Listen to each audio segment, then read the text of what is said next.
জয় যিশু। সদাপ্রভু আমার পালক পেজের প্রতিদিনের মান্নাতে আপনাদেরকে স্বাগত জানাই। আজকে বুধবার ৭ই জানুয়ারি ২০২৬।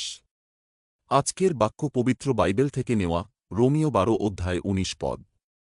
হে প্রিয়েরা, তোমরা আপনারা প্রতিশোধ লইও না, বরং ক্রোধের জন্য স্থান ছাড়িয়া দেও, কারণ লেখা আছে, প্রতিশোধ লওয়া আমারই কর্ম, আমি প্রতিফল দিব, ইহা প্রভু বলেন। অন্যায়ের শিকার হলে মানুষের স্বাভাবিক প্রবৃত্তি হল প্রতিশোধ নেওয়া। কেউ আমাদের কষ্ট দিলে, ঠকালে বা অসম্মান করলে আমরা প্রায়ই নিজেরাই সব ঠিক করে নিতে চাই। কিন্তু রোমীয় ১২ অধ্যায় ১৯ পদ আমাদের এই মানসিকতার বিরুদ্ধে দাঁড়াতে আহ্বান জানায়। সাধু পৌলও আমাদের স্মরণ করিয়ে দেন, প্রতিশোধ নেওয়া আমাদের কাজ নয়, এটি ঈশ্বরের অধিকার। এই শিক্ষা আমাদের কষ্ট বা অন্যায়কে অস্বীকার করে না, বরং এটি আমাদের প্রতিক্রিয়ার দিক পরিবর্তন করে। ক্রোধের জন্য স্থান ছেড়ে দেওয়ার মানে হল, আমরা নিজেরা বিচারকের আসনে বসব না, বরং ঈশ্বরকে সেই জায়গা দেব।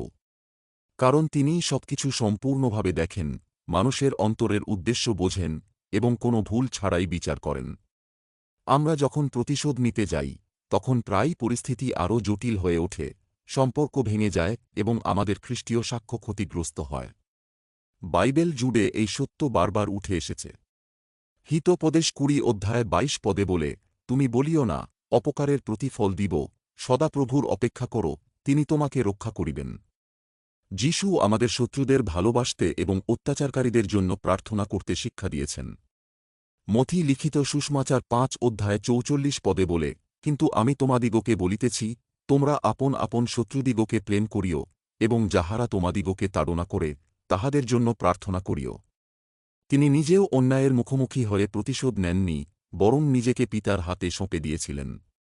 প্রথম পিতর ২ অধ্যায় ২৩ পদে বলে, তিনি নিন্দিত হইলে প্রতিনিন্দা করিতেন না, দুঃখভোগকালে তর্জন করিতেন না, কিন্তু যিনি ন্যায় অনুসারে বিচার করেন, তাঁহার উপর ভার রাখিতেন।